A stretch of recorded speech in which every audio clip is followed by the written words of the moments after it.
Good day, everybody. It is Melissa. I am Rev Melissa. I hope everyone is doing well.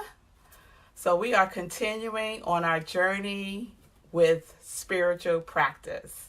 And so yesterday we took a deeper dive into reading, right? The inspirational reading. And the takeaway from that is to make sure that whatever you're reading is inspiring, right? It's lifting your vibration for that day, right? So whatever it is that you're reading, make sure it's something that's uplifting. So the second piece of spiritual practice is journaling.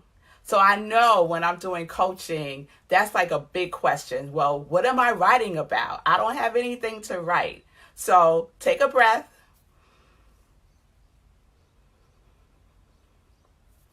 Settle yourself down. Get a journal.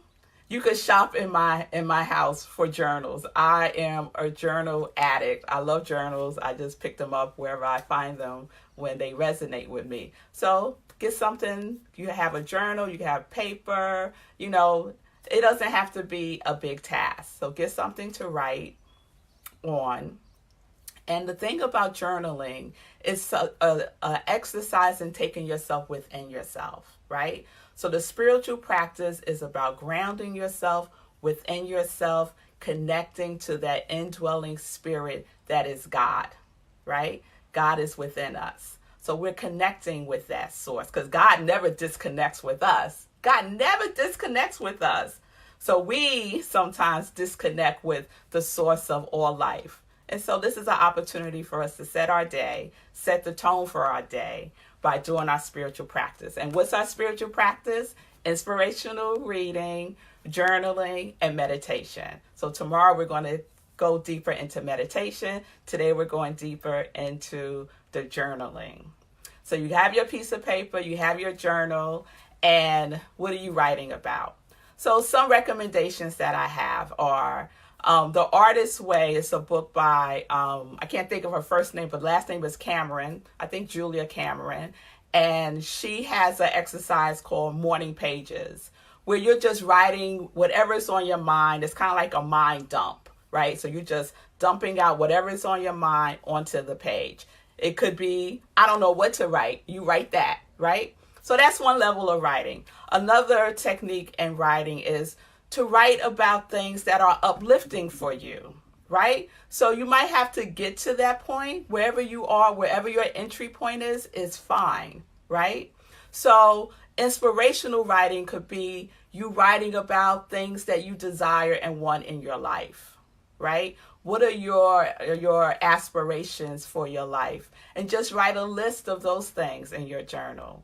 You could write about things that you want to release, yeah? You could write about things you want to forgive, things that you have been judging.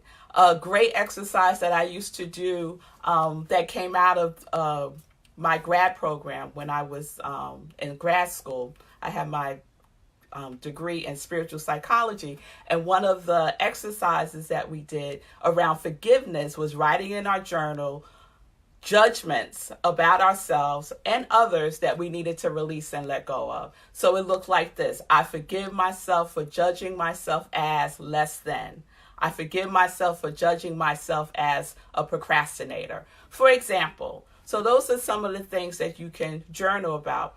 You could also journal about something that you want to accomplish for that day. Ask yourself the question, what does success look like for me today? And just write it out. You could write out how you want your day to go. What is the feeling tone that you want for your day, right? And you could write that out. So those are some of the things you can do to do in your journal writing.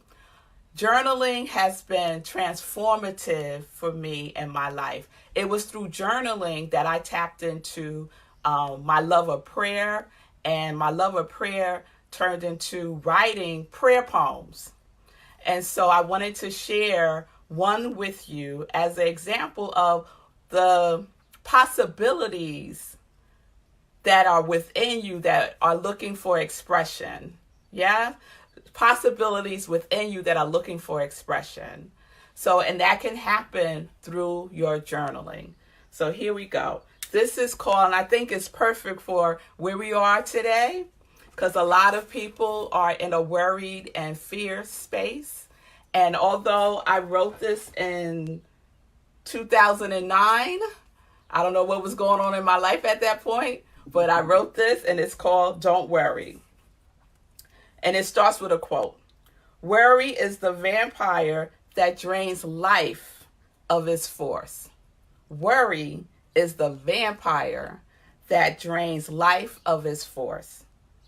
Worry stagnates the mind, creates an imbalance in the immune system, weakens the throat, your power and authority center, impairs the ability to see beyond the thing that you're worried about.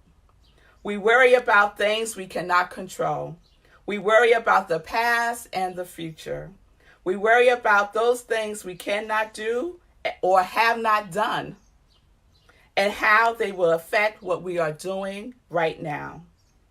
We worry about what we do not have, cannot get, and things we have lost. Worry creates confusion, disorder, and helplessness. Then we worry because we cannot figure things out.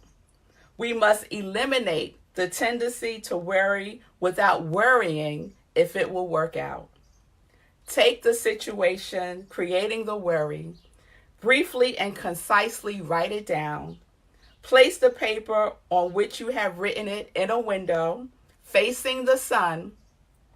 Make a commitment to yourself to let it go and move on. Everyone knows that when the sunlight hits a vampire, it shrivels up and then it is gone.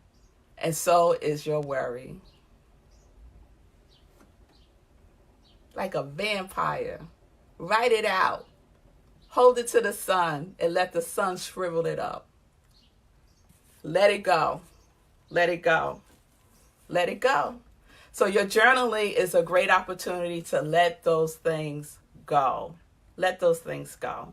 So I really encourage you to do that. I want to give a shout out to my dance queens. Dance Queens is a dance studio in New Rochelle, New Beginnings, performing studio. And I'll write it in my blurb up the top. Some exercises. It's good to be exercising, so there's some resources there. So just a shout out to Dance Queen. I'm a dance queen, and I love you all. Peace and blessings. Enjoy.